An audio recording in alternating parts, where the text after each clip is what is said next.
زوی مجبوره کې ښځه طلاق کړه، زوی خوشحاله دی، ژوند یې خوشحاله دی، اولاد لري، نه ته بې طلاقه یې، که نه زه شیدې نه در بخښم، در ګرځه دا شیدې، تا ماته شیدې د دې دپاره راکولې، زما ټول ژوند را تباه کوې، زما کښې بچیان دي، زه په هغه څه چم وکړم؟ دا ځوان راغلی و بچیان یې درلودو، زما مور وایي زه شیدې نه در بخښم، داسې فلانی، زه ښرا درته کوم، دا کوروالا به طلاق کوي، ولې طلاق کړم؟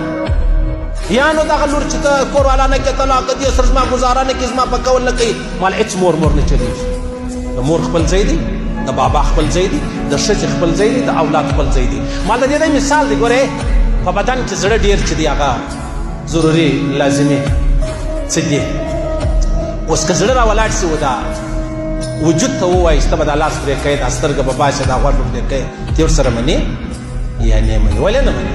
خو زړه درته وویلې دا زړه چې دا مور پلار د زړه حیثیت لري، کوروالا چې د هغه د سترګو د غوږو د لاسو د پښو حیثیت لري، نو چې مور پلار ویل ته دا ښځه طلاقه یې نه به طلاقه.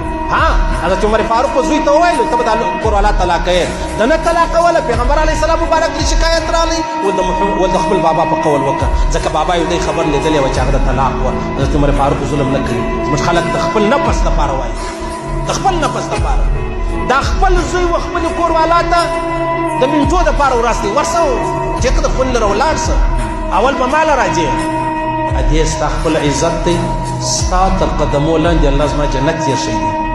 صحیح ده؟ ستا تر قدمو لاندې، خو د دې دا معنا نه ده چې جنت به تر اخره پورې وي. څه حق ستا دی، څه زما دی، څه به ته یې څه به زه یم، نو به ژوند سره تېروو.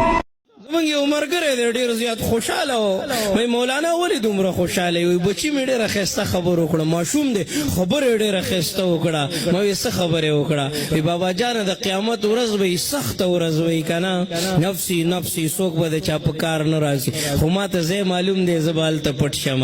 وایي ما چې بچی چېرته به پټ شي؟ ما ورته ما ته چې بابا جانه زه به د مور د قدمونو لاندې پټ شم. ښه الجنت تحت اقدام الامهات، جنت د مور د قدمونو لاندې دی. تا خو دنیا کې خپل جنت خفه کړی دی، تا خو دنیا کې خپل جنت خفه کړی دی، تا خو د بې حیايي او فحاشۍ داسې اور بل کړی دی، څه ووایم که دا اور مړ شي؟ الله سره تعلق لازمي دی، حیا لازمی ده، د عفت او پاک دامنۍ زندگی تیرول لازمی دي. د الله د منشا او رضا د خاطره خلکو ډېرې سختۍ او تکلیفونه تیر کړي دي که نه؟ تاسو ته څه پته ده؟ لږ غونتې ټیم میلاو شي که نه؟ وګورئ د خپلو مشرانو تاریخ وګورئ، مطالعه وکئ. وایي د موسی علیه السلام په زمانه کې یو زنانه وه، د هغې نه بدکاري وشوه، زنا ترې نه وشوه. د هغې زنا نه د هغې په ګېډه باندې بچی شو، حامله شوله. هغه بچی چې پیدا شو هغې هغه قتل کو، وی وجې ځکه چې د شرم د وجې نه زما به شرم ښکاره شي، خلکو ته به وشرمېږم، بچی قتل کو، مړی کو. بیا په دې خپل کار باندې ستومانه شو چې دا مې څه وکړو. موسی علیه السلام لراله جړلې، فریاد یې کو، خفه وه. موسی علیه السلام ته یې وفرمایل وی موسی ډېره غټه ګناه رانه شوې ده، ما به الله معاف کړي او که ما به الله معاف نه کړي. موسی علیه السلام ورته وفرمایل آخر کومه ګناه درنه شوې ده؟ الله خو ټولې ګناهونه معاف کوي، ته ووایه ستا نه کومه ګناه شوې ده؟ هغې موسی ویلي مې چاته نه دي، خو تا رانه تپوس وکړو، تا ته به ووایم ما زنا کړې وه، ما بدکاري کړې وه، د هغې بدکارۍ نه زما په ګېډه باندې بچی شو،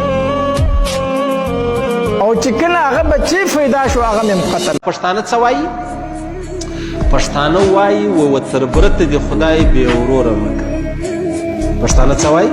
و تر برته دې خدای بې وروره مه که، و ورور ته دې خدای بې زویه مه که، او و زوی ته دې خدای بې کوروالا مه که. صحیح سلو؟